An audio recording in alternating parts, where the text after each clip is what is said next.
Life was pretty simple for me. My name is Nicole, and at 28, you'd usually find me in the local library.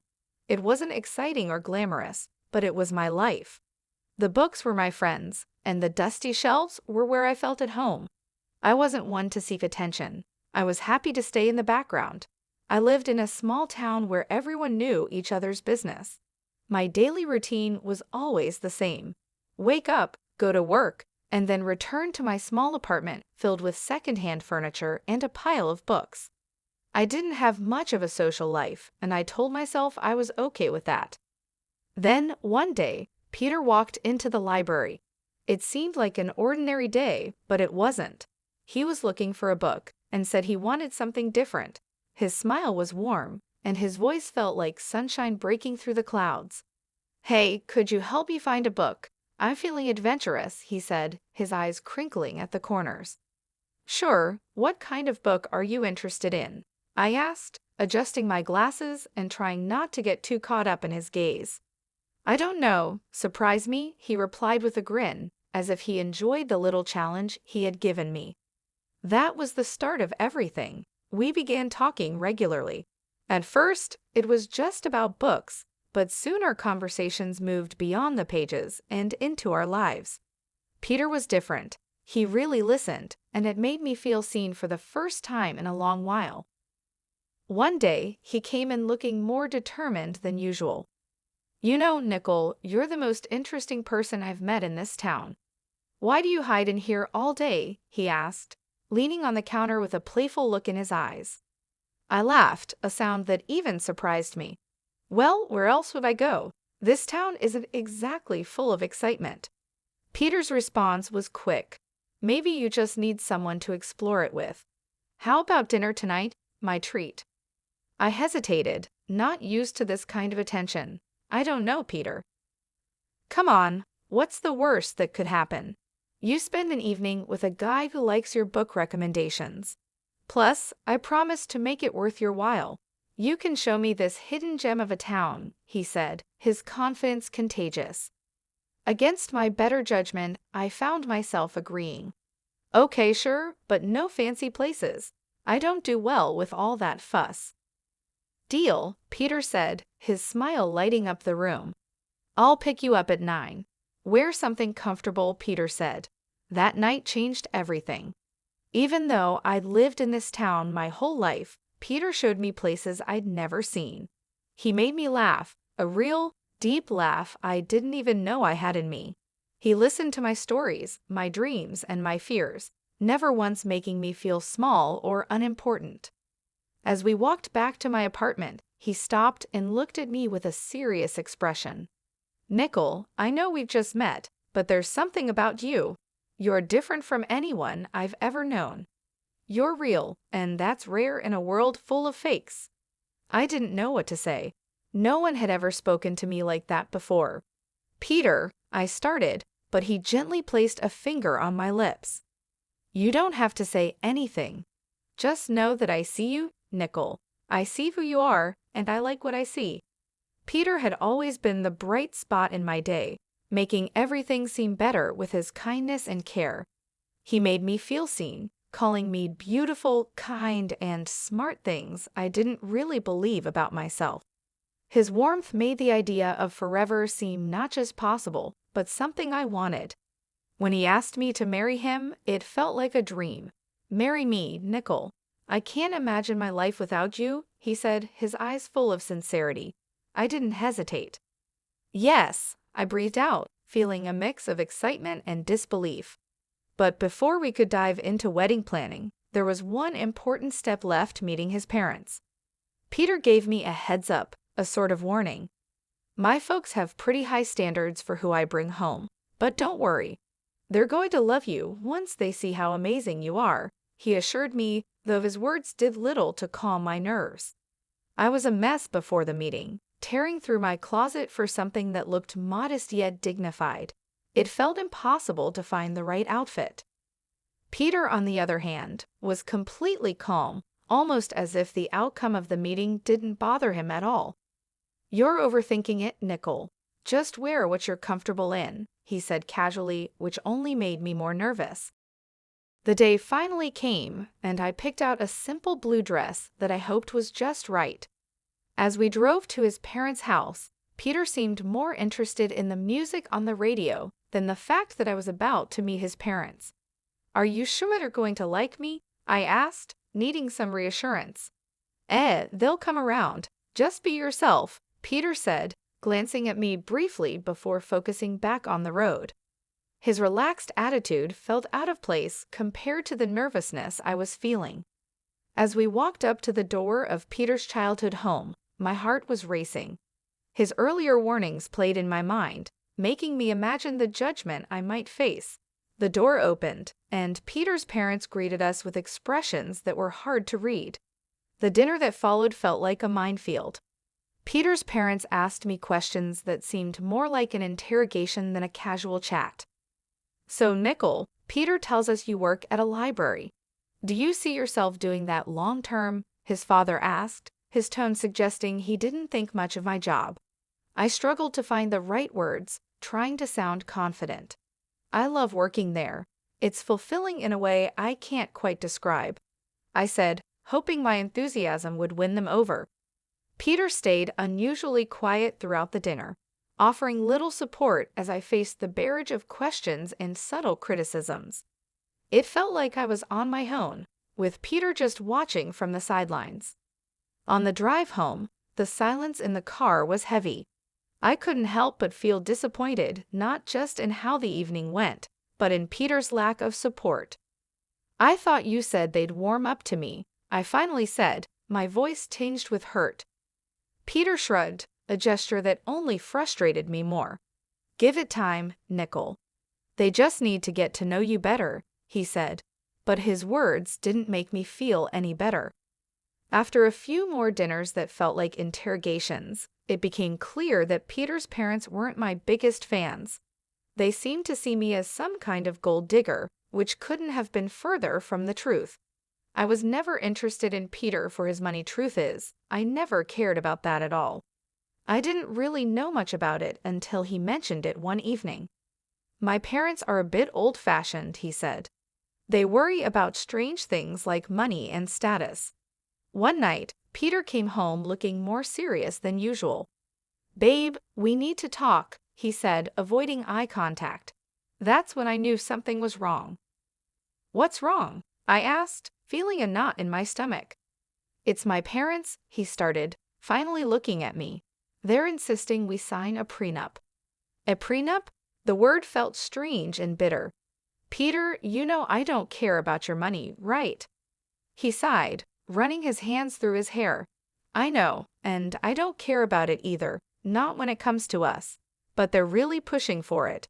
They think it'll protect both of us or something." I was hurt, no doubt about it. It felt like his parents were already expecting us to fail. But I loved Peter more than I cared about their approval or some silly agreement. "Fine," I said, sharper than I meant to. "Let's sign it and get it over with. Your money, my money, whatever. I just want you." Peter looked relieved, and part of me resented that. "Thank you, babe. I hate this as much as you do, but it's just a piece of paper. It won't change anything between us." So we signed it. Some lawyer his parents knew drew it up, making sure neither of us could touch the other's stuff if things went bad. It felt like we were signing a statement of distrust before we even began, but I pushed those thoughts aside. I was in love, and love was supposed to conquer all, right? Our wedding was simple, just the way I wanted: close friends, an intimate ceremony, and a promise of forever. I moved into Peter's place soon after. It was a nice house, not too fancy, but it felt a world away from my old apartment. Peter's parents lived nearby, and I soon realized that meant surprise visits that seemed more about checking up on me than anything else. Life with Peter started off like a fairy tale, but it didn't take long for the shine to wear off, revealing the harsh reality underneath. The change wasn't sudden, but the signs were there, slowly chipping away at what we had built. His mother, Julia, was the first crack in our perfect picture. She would drop by unannounced, her eyes scanning the house like she was taking inventory. "Remember, this is Peter's house. Everything here is his, she'd say. I tried to stay calm and replied, I know, Julia, I'm not here for your son's things. I love him. She scoffed, love doesn't pay the bills, dear. Just remember, if you ever leave, you leave with what you came with, nothing.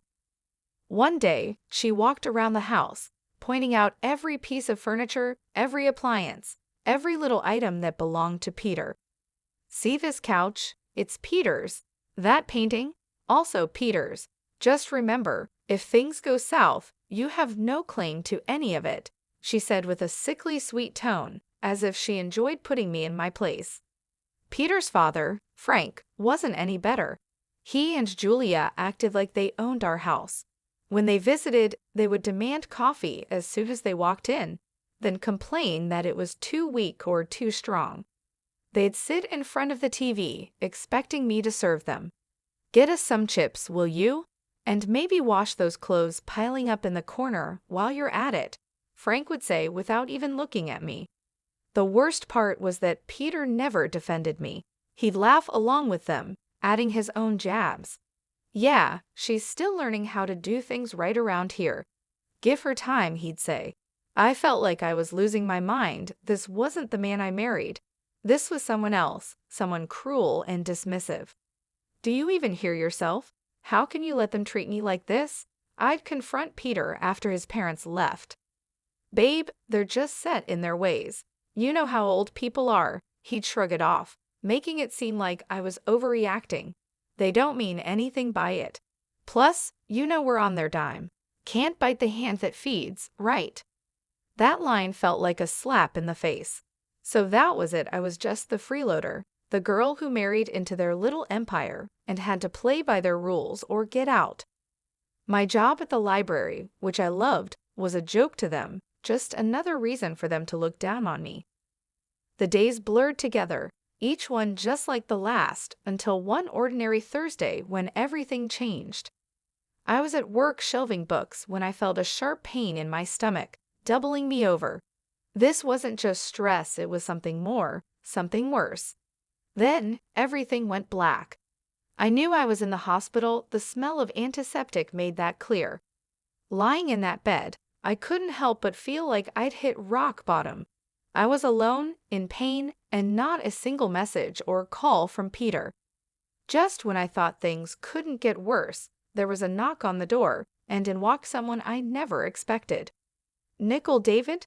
The man at the door was dressed in a suit and holding a briefcase, looking completely out of place in the sterile hospital room.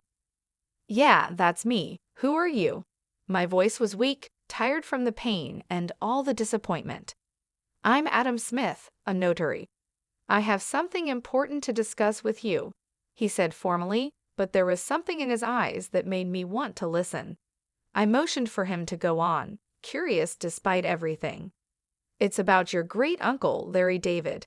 He passed away recently, and well, you're his sole heir, Nicole. He left you an inheritance. The words didn't make sense at first. Are you sure you've got the right person? I haven't seen him in 14 years. Adam nodded. Quite sure. He was a private man, but he always remembered you and wanted to make sure you were taken care of. Lying there, feeling a mix of confusion and anticipation, I watched as the notary got ready to explain the details of my great-uncle's will. He cleared his throat, opened his briefcase, and laid out the documents in front of him. Nicole, your great-uncle was a man of considerable wealth. He left you quite an inheritance. We're not just talking about cash, though there's plenty of that $35 million, to be exact.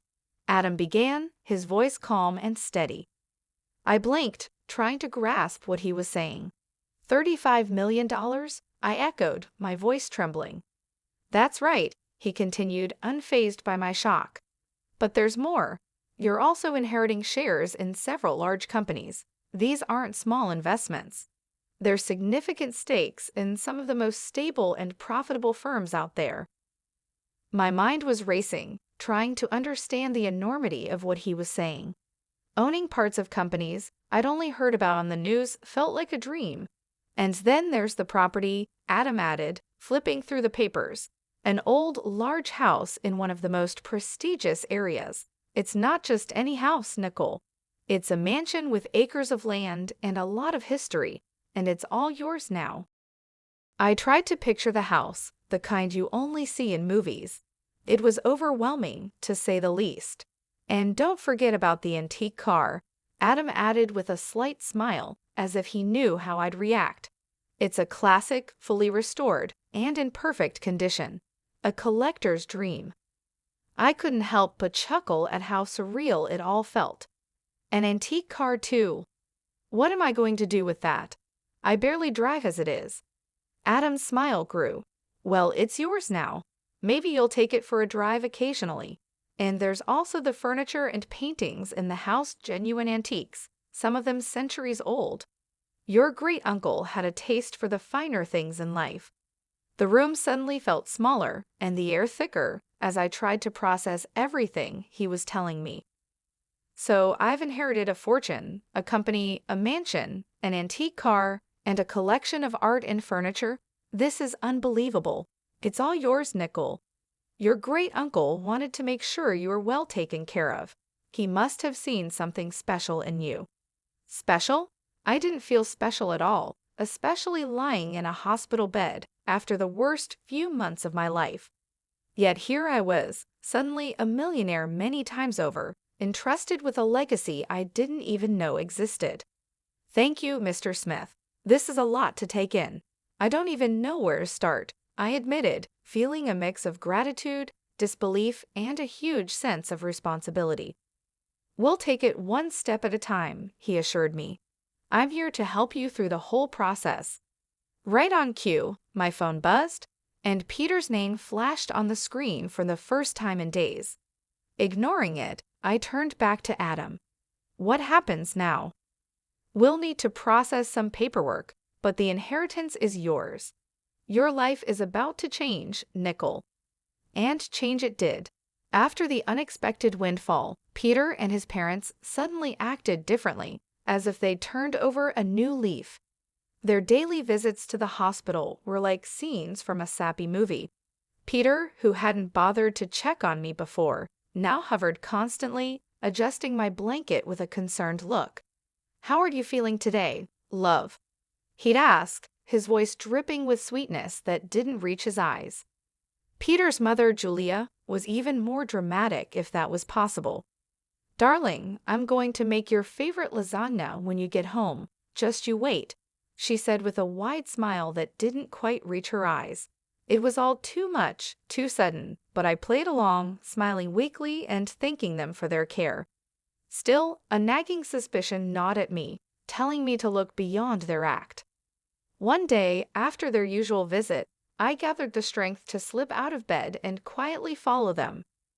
My heart pounded with every step as I hid behind a corner, listening to them when they thought no one was around. The first thing I heard was their laughter, harsh and jarring. Can you believe how easy this is? She's so gullible, she's eating right out of our hands, Peter said, a chuckle escaping his lips. Julia's voice was sharper, more calculating. Make sure she has a baby with you, Peter. Once that happens, she'll never be able to leave us. Then we'll have a real grip on her and her fortune. Their cruel words didn't shock me. Disappointment, yes, but surprise? Not at all. They had shown their true colors, and I was done pretending they were different. Silently, I returned to my hospital bed, their mocking words fueling a fire inside me. They saw me as nothing more than a way to secure their future, but I wasn't going to play along with their plan, not anymore. As I lay in that bed, a clear and firm plan began to take shape in my mind. I was going to turn the tables on Peter and his scheming family. They thought I was weak, but they were about to see just how wrong they were. When I was discharged and returned to the house, I felt like a stranger in what was supposed to be my home. Peter and his parents were there waiting, their faces full of fake concern and eagerness. The atmosphere was thick with unspoken tension and expectation. Peter was the first to break the silence. "Babe, you're home. How are you feeling? We've been so worried about you," he said, his voice sweet but with a hint of greed beneath it. Ignoring the lump in my throat, I looked him in the eyes, seeing the man I once thought I knew. I'm feeling better, thanks, but we need to talk, all of us. I spoke, my voice steady even though I was churning inside.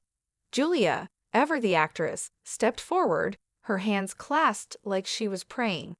Of course, dear, we're here for you, whatever you need. It was now or never. I took a deep breath and laid it all out. I'm filing for divorce, Peter, and before you ask, no, you won't see a dime of my inheritance.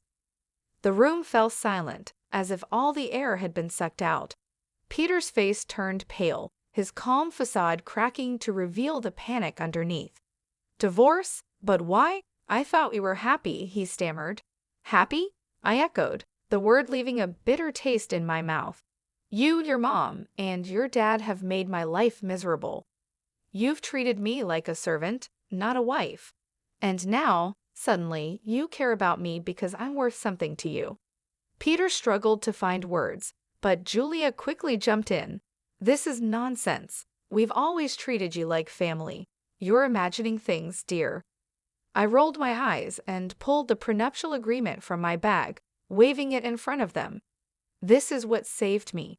You thought you could play me, but I'm not the knave girl you thought I was. Frank, who had been silent until now, finally spoke, his voice a mix of anger and defeat. You'll regret this. We're your family. No, I replied firmly, you were never my family. A real family doesn't treat one of their own like dirt, and then suddenly act sweet when money's involved. I'm done here. Moving into my own place felt like a breath of fresh air.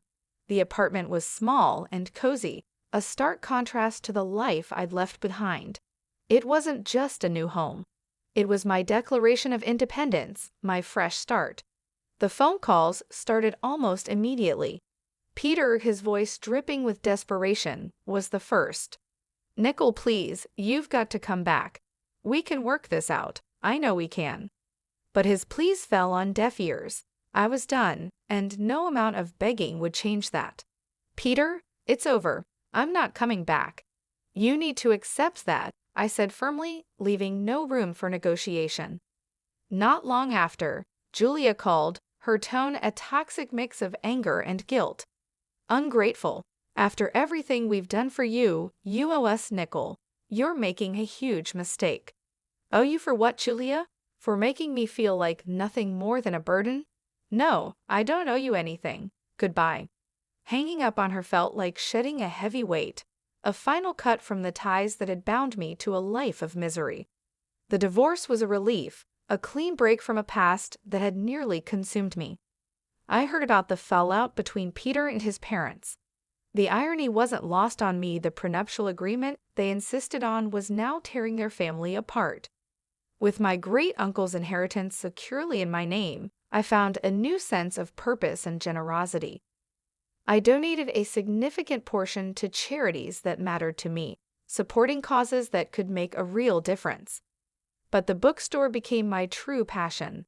It was a cozy haven for lovers of old and rare books, and it allowed me to reconnect with the world on my own terms.